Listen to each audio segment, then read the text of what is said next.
Hello everyone, Sungakoga here, and today's video is going to be a little bit different. Today we're going to be reacting to a Borderlands 4 Rage Baiter that clearly has nothing to do with his life but make hate videos about the game. And I want to say before we start reacting to this and cringe, I want to say if you're not excited for Borderlands 4, that is completely fine. That is valid.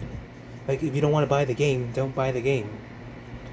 But when you come up with stupid takes and stupid stuff and hating on the game that's not even out yet, I mean, you're still allowed to hate the game, but actually come up with good critiques.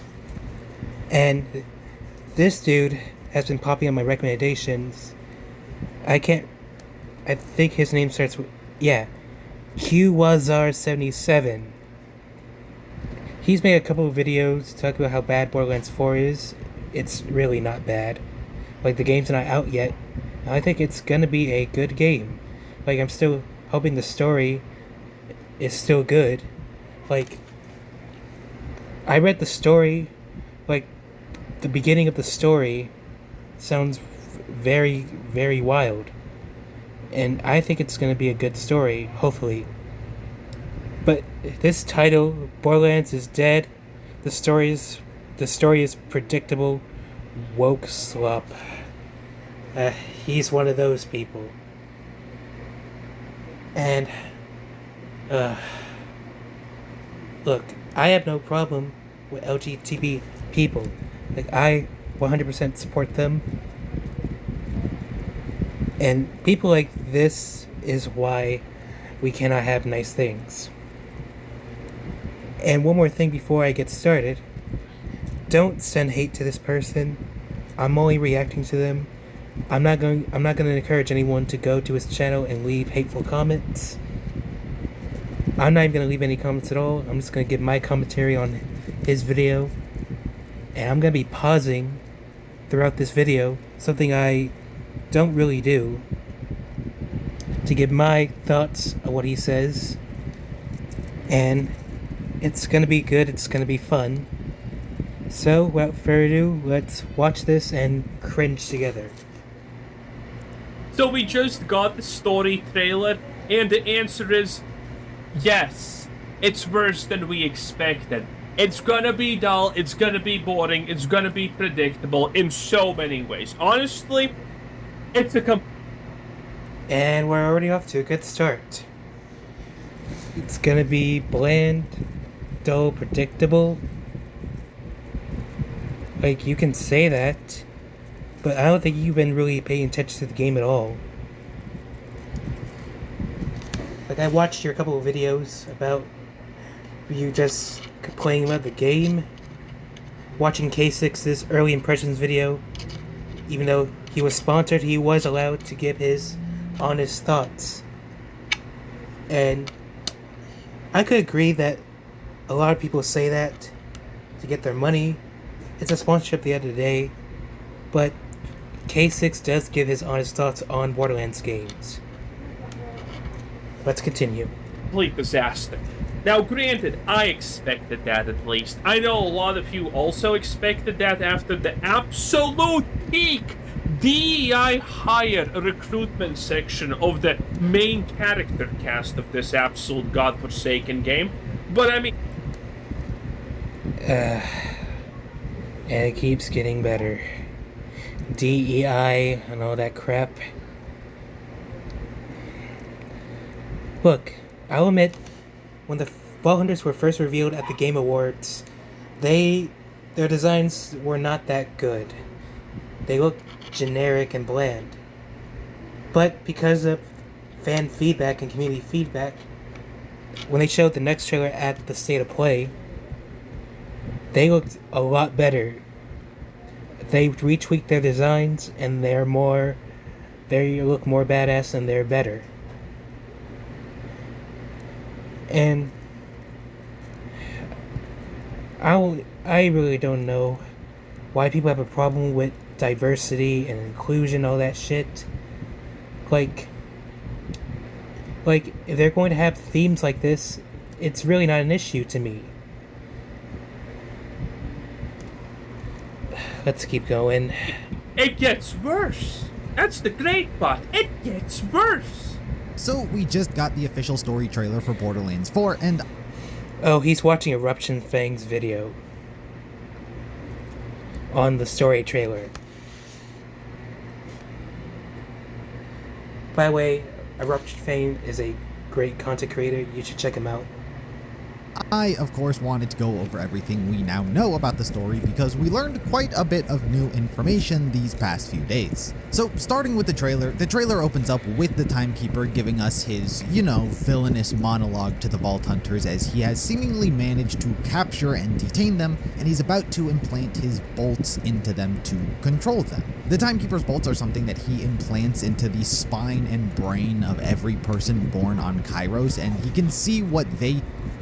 So yeah, I talked about this earlier, that the story does begin with the Vault Hunters crashing on Kairos and being imprisoned and got the cybernetic bolt implanted in their spines so the Timekeeper can take control. And I think this is going to be a prison break. If this is how we're starting the game, that's going to be awesome. See and even control them like a puppet should he want. And we can see us as we're captured on the surgical table where he captured... So, first of all, I just want to mention how absolutely genetic this is, and all of the Borderlands 4 franchise is going to be genetic slop. There's no other way to describe it.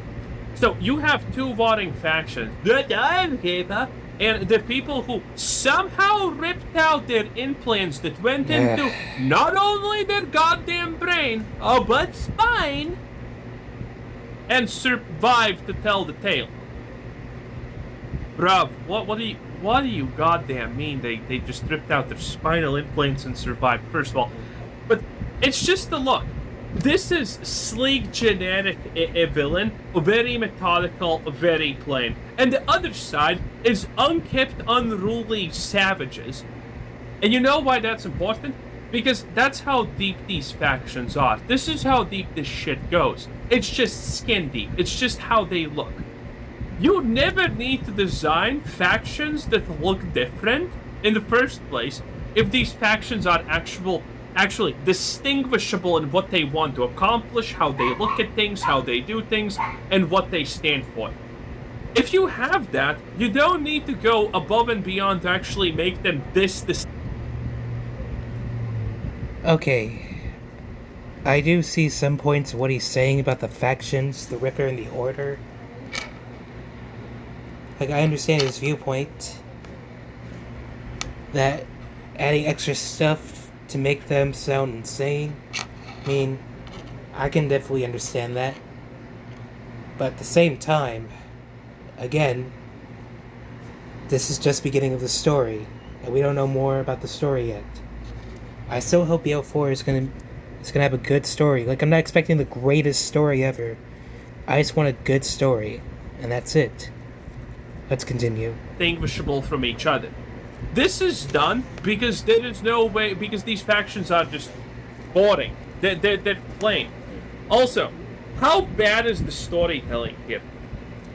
Instantaneously, you have a guy who somehow enslaved the whole goddamn planet with brainwashing. He literally has a form of omnipotence to a degree because he can see everything, and this idiot somehow lost control over the... What?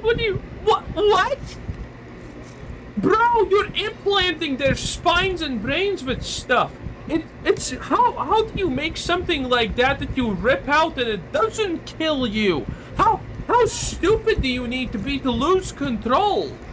Can't we have, like...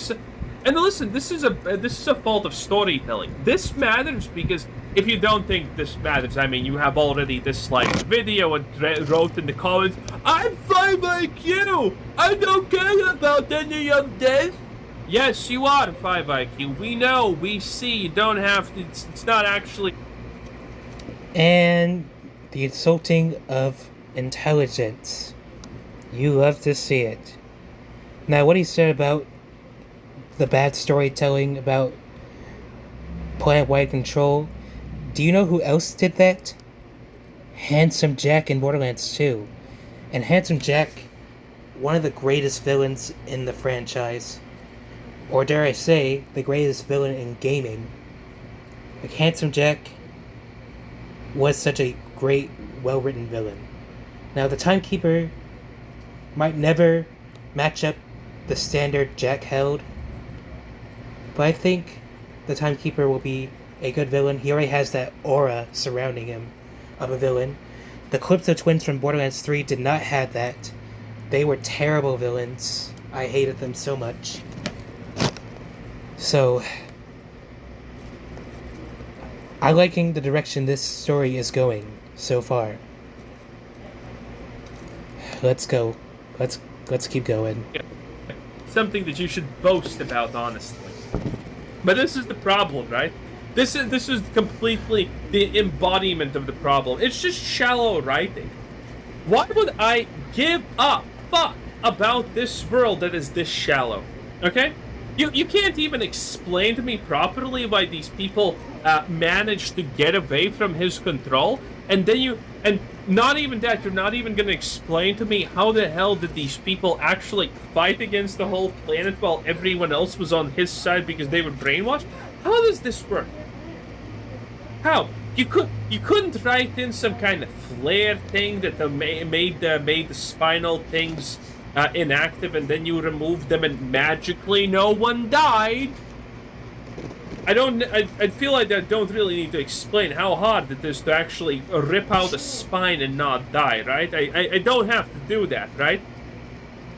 The Borderlands 4 writers don't care about that because they can't make a decent story. This is what they can do. Generic villains, generic setting, generic premises, generic everything.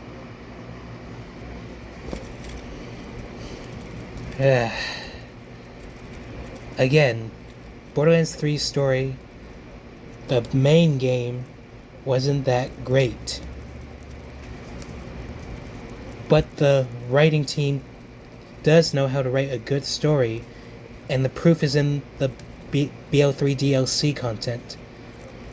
Especially Bounty of Blood. That had one of the best written DLC stories in that DLC. So they can write a good story. Even Wonderlands had a good story, even though the game's endgame content wasn't that good. The story for the game itself was fun to play through. And if you think you can write a better story than Borderlands 4, I would love to see you write a story that's better than this. I would love to see that. Since you think you know how to tell a story, and you know how storytelling works, I want to see you do better. The monologue to the Vault Haunted. Oh, I'm the evil guy. You're gonna stop me now. Let's be slow about implanting this shit in your spine, and let me explain why it's happening. It's just the worst.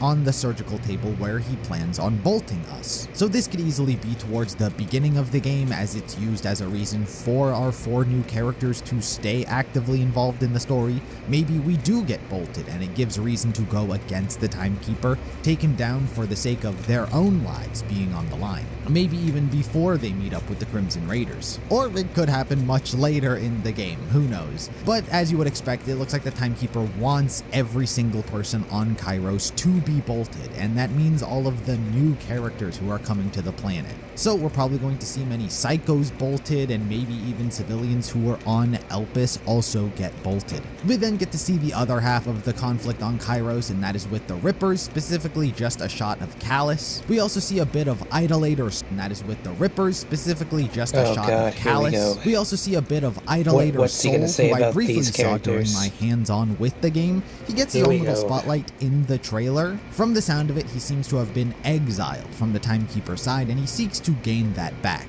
I don't know if it's because he's going to play a bigger role in the story or what. He could perhaps just be his own independent faction, but considering just how early I saw him in the gameplay, God, I love when you look at this gameplay, you can already tell that the AI is just like below GTA 2, honestly. Take it he's more going to just be a first major boss in the story. We got a shot of one of the many new vault monsters, as well as more shots of our vault. Oh, look at that! Riri Williams! Is that you? That is Riri Williams. Oh, there she is! Riri! She should have had the ability to summon an Iron Man suit infused with demon magic. Oh, God. Shots of our vault hunters, and then we see Zane's reintroduction back into the story, reuniting with Amara. Reporting for duty, boss. We knew both of them were returning. The most masculine male-female in the series. You got it. You got it. Okay, so what if she's masculine? Like, there are more masculine females in Borderlands that I happen to like. So, I don't know why this is bad for you. Like, I'm so sorry a masculine woman is offending you so much. Like, go play other games if you don't like it. Boss. Seen them multiple times throughout the trailers. We know Amara is taking a lot of initiative in this story, being a siren, as they're also... Of course she's taking a lot of initiative. She's a strong, independent woman that no need no man. Searching for Lilith. Zane is interesting because we have seen him in the gameplay that he has his own munition vending machines, kind of like Marcus, so he may be usurping a bit of that role in this game as well. We then get a shot of Claptrap, who's asking if he's met his savior, as we can see him throw a can at Rafa, who appears to have washed up. So I imagine this could easily be like First Contact, when you first land on the planet. Maybe they crash landed and all of the trash washes up here, and it's just where Claptrap has made his base of operations. Because interestingly enough, going back to the gameplay testing, I got to... I mean, this is obviously the start, by the way, because welcome recruits. Do I need to put 2 and 2 together? Made his base of operations. I because mean, interestingly enough, going given. back to the gameplay testing I got to experience, on top of the main story, we got to do a side story with Claptrap, and during it, it wasn't our first time meeting him. So that means you meet By the way, before we continue, I fucking hate Claptrap so much. You have no idea. Look, I know a lot of people like Claptrap. I mean, he is basically the mascot of this franchise. But he always annoyed me the moment I first saw him. But they did add a feature in the options menu where you can turn off his dialogue. So I might do that. But no hate to anyone who likes Claptrap. If you like Claptrap, more power to you. Also, it's thundering outside, so I apologize for the noise in the background. It's about the storm. Alright, let's continue. Very early into the game once again. Of course, it's not too shocking. It's kind of tradition at this point. In the side mission, he's separated from all of the Crimson Raiders, or So, how annoying do you think Claptrap is gonna be? Resistance, as they're now going by. Probably a rebranding now that they're under Ava's leadership. And Claptrap seemingly has crash landed onto the planet, so he's alone currently. Question is, how does Claptrap get here alone? Well, chances are he's not alone. Sanctuary 3 is probably crash landed somewhere on the planet, and some of the people on board have gotten separated. And I can imagine he just built himself this little headquarters as a shrine to Pandora in his off time. We then get to see more shots of enemies, the world, vehicles, you know, a bunch of things I wouldn't exactly have put into a story trailer. But then we get to see the NPCs and story characters. We get another shot of this woman who we saw in the... Oh wow, that... Oh, okay, God, this is gonna be go. the defector of the side of the one part of the No One Cares squad. Deep dive, get dragged away by the Order. I assume she could be doing something to disobey the Timekeeper, or she's plotting against them and she's being made an example out of. Or she's getting kidnapped and we gotta go rescue her. We get a shot. If all of your people are brainwashed, why the hell would you ever make an example of anyone? of someone trying to mug Moxie, and that's clear because they have control over that person and they try to disobey, she suffers the consequences. Like, I don't know how hard is that for you to understand, but go off, I guess. really not gonna go well for them. I feel like this is about to be very Marcus-like, only she's not going to shoot them in the leg. And then we get a shot of a character we've never seen before. I don't know if they serve the order, they probably do, but they look fucking good. This gives if Zero had an adversary type vibes. Like if this was a comic book, this would be Zero's villain. I pray that this is not This does actually look good, I'm not gonna lie. just some random enemy. We get more Okay, shots so of he agrees NPCs that that character we've looks seen good. before, and then we get to see the Vault Hunters fighting against this giant vehicle. If I had to guess, this would be part of the story that gives explanation to the drill site events that are happening all I mean, a giant tunnel border. Wow, who would have thought? around Kairos. For whatever reason, the Rippers are wreaking havoc with drilling operations, and we seek to stop them. We don't know why yet, but this boss could be that explanation. Afterwards, we hear the Timekeeper ask why we get to be free. Why should you get to be free? All you do is destroy. And considering how the Timekeeper is about to be our first, arguably vault monster, that is very human and can communicate, the idea of being imprisoned in a vault would build up a level of spite and anger towards those who are free. It makes sense why How about What's he gonna say about this? Let's hear him out. just being evil? Can we have just regular evil, please? Can we accept that evil exists in this world? Can we? I mean, I know it's a hard ask at this point, but I mean, we should, right? he'd be very controlling because he wants to have what he never got and take away what was taken from him, thus A penis? imprisoning this world. So a bit of Timekeeper motivation as well. There's another clip from a cutscene. By the way, that is... He doesn't even understand, okay? He doesn't even understand that is like literally the worst motivation ever. Because again, it's as this shallow. And because it's, by the way, that shallow, I believe this could be true. I believe this could actually be on point. Where a guy is running towards a ship, but as he tries to get on, it explodes. I think we're seeing the Order, or even the Rippers, set trap. Tell me you haven't played a Borderlands game without telling me you haven't played a Borderlands game. Like, I'm sure he's played a Borderlands game, but he's been making these videos telling me otherwise.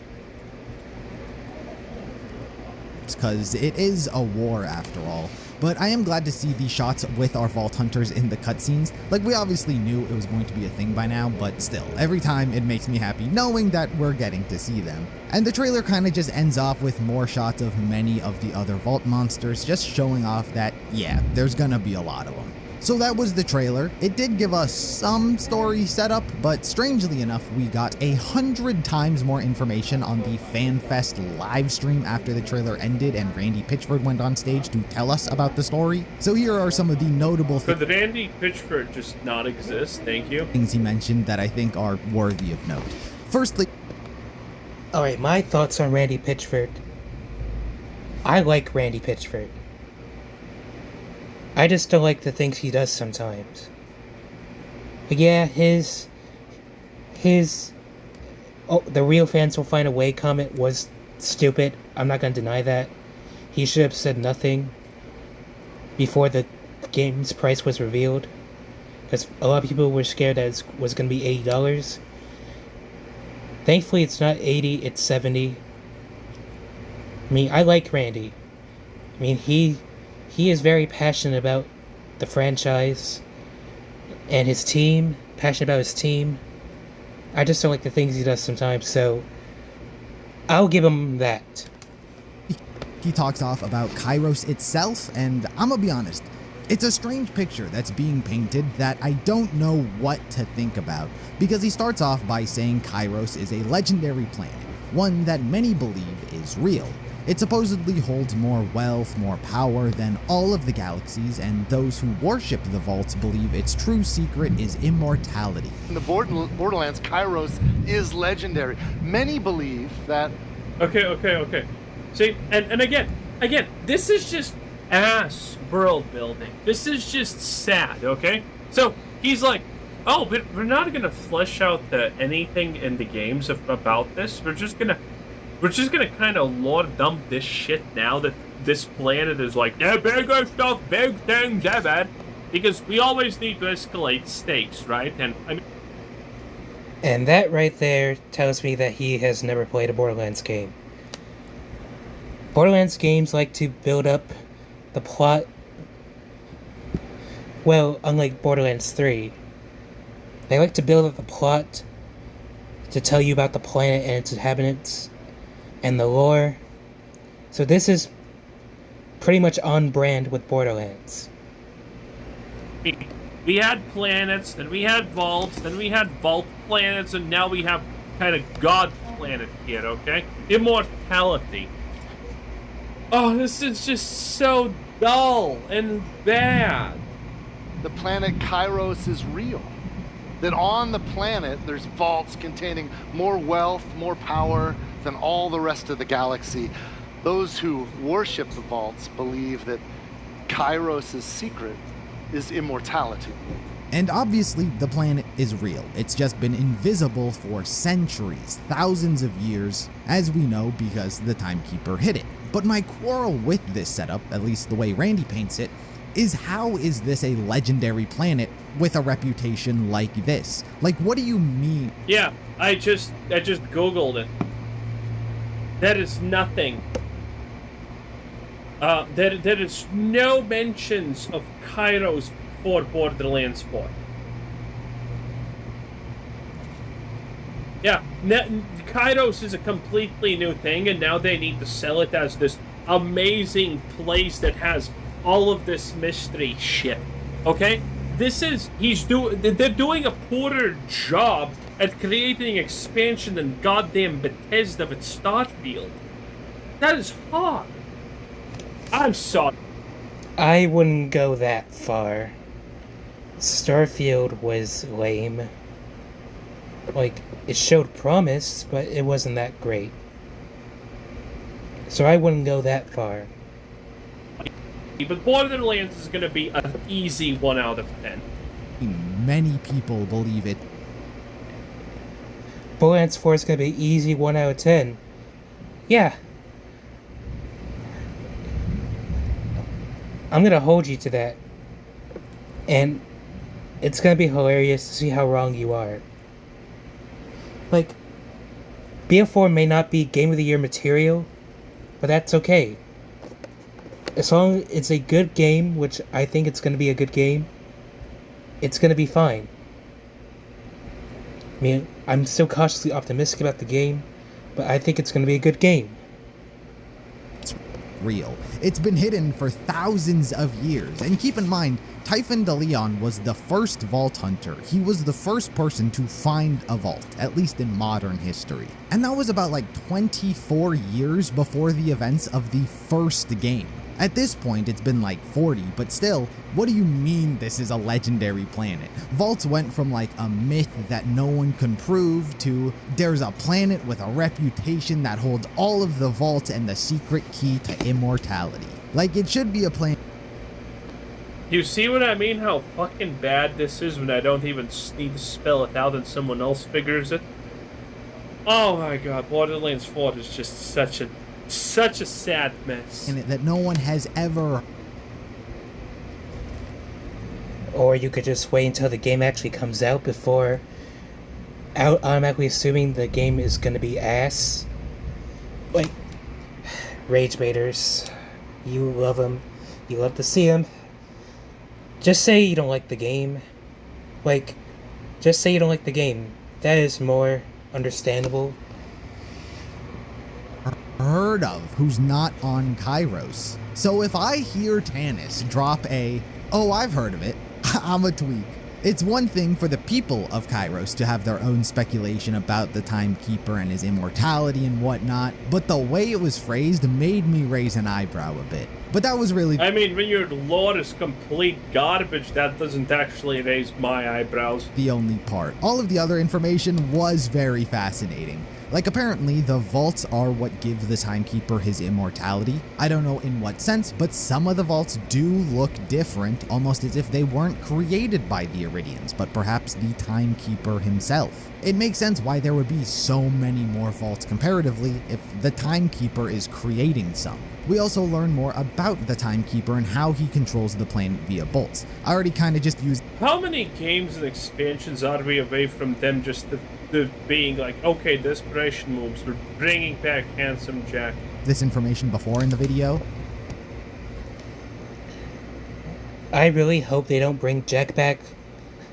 And look, I mentioned it earlier, I love Handsome Jack. He's a great villain, but Handsome Jack has already had his time in the sun. Let the man rest. I do not want Handsome Jack back. But I'll repeat it, but every time someone is born, they are implanted with a bolt which gives him the ability to see what they see, and he can take over their body entirely and control them like a puppet should he want. So undoubtedly that is going to play a role. So you just gotta look out for which characters we interact with that have a bolt in them. What felt like a much bigger statement that seemed to get kind of glossed over was the implication that Lilith was drawn to Kairos because of her siren connection. And maybe it was luck. Oh my god, can we just ignore all of the Siren lore at this point? It's bad. All of the Siren lore is bad. It's bad. Let's just fucking call it space magic and forget that there's lore behind it. It's just a bunch of women fucking tweaking a little bit too hard, okay? How about that? God, all of the Siren lore is just ass. Or chance. Not all of the Siren lore is that bad. Like, there's some inconsistencies with some of them, but not all of it is bad. Look, we're almost done with this, so let's finish the rest of this so we can call it a day. Or maybe it was destiny assured by the nature of sirens and the connection they have with the powers of the universe. Whatever the case. Bro's dead on the stage trying to be absolutely profound, speaking about stuff like anyone else knows what he's talking about. Literally a goddamn madman. Lilith moved the moon of Elpis. She had no idea where it was going. So does that mean there was a siren on Kairos? Is Vex originally from Kairos, or could it possibly be the 7th siren?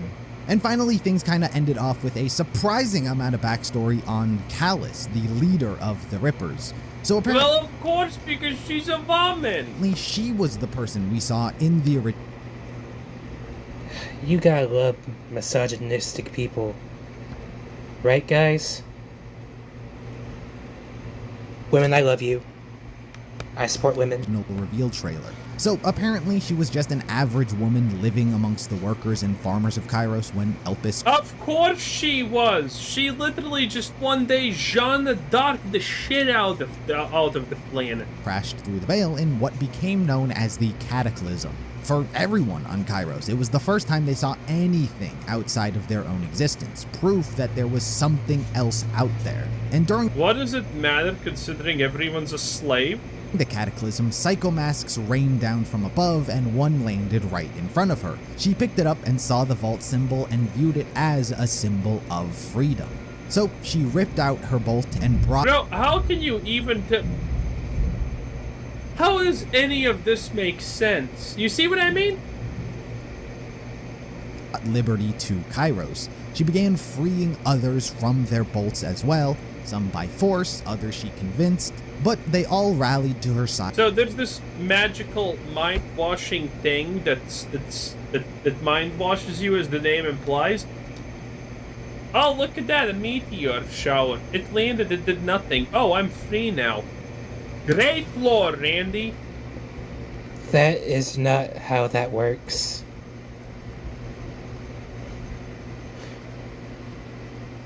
You can't win with these people, I swear. to oppose the Timekeeper and his order. Personally, I'm shocked we got so much of her backstory from this presentation. It makes me wonder, Listen, I hope that's the only backstory we get. why the Rippers are even an antagonistic force. Bro, why did the Rippers look like that they were fucking homeless? We wonder why the Rippers are even an antagonistic force in this game to begin with, because her whole thing is a sympathetic backstory. She's helping to liberate people, and yeah, many people die from having their bolts ripped out or go insane from it, but still, if having not seen Rippers be enemies already in the game, I wouldn't have thought that they would be. It could be that the ones we fight against are just the ones that went crazy and lost their sanity from having it removed and can't be controlled, but I don't feel like Callus is meant to be an antagonist, despite looking like one. So I have no idea what they're going. I mean, this is a classic this is a classic misunderstood heroine. No idea what they're going to do with her story or her character, but I'm interested to learn. But anyway, that is kind of all the stuff we learned from the new Borderlands official story trailer, as well as from the FanFest event. What are your thoughts on Kairos, the Timekeeper, anything and everything? Be sure to let me know in the comments below, and subscribe for more Borderlands 4 content. And until next. Oh, it's just so unbelievably bad. The whole Borderlands thing is... It's just the worst. This is a disaster. Anyway, that was Erupting Fang 10 out of 10 by...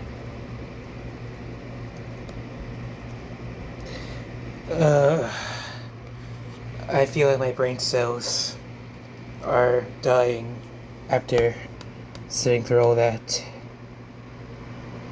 So yeah, that was the reaction to this guy's stupid take about the story. Like, again, you're allowed to hate the game, but at least wait till it comes out before you start fully hating it and automatically assuming it's bad. Like, I think it's gonna have a good story, and that's that. And if you disagree with me, that's fine. So yeah, that's gonna do it for this video, guys. Again, don't attack this dude in his comment section. I don't encourage hate. I don't encourage harassment. I don't encourage that.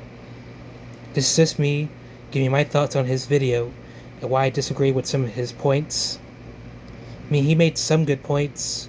Well, actually only one, but most of it was not that great. So yeah, that's gonna be it for this video. And what do you think about his video? Do you agree with his opinions, or do you disagree with his opinions? That's fine. Be sure to leave a like, comment, subscribe. This has been Sunga Koga, and I'll see you guys next time. Bye!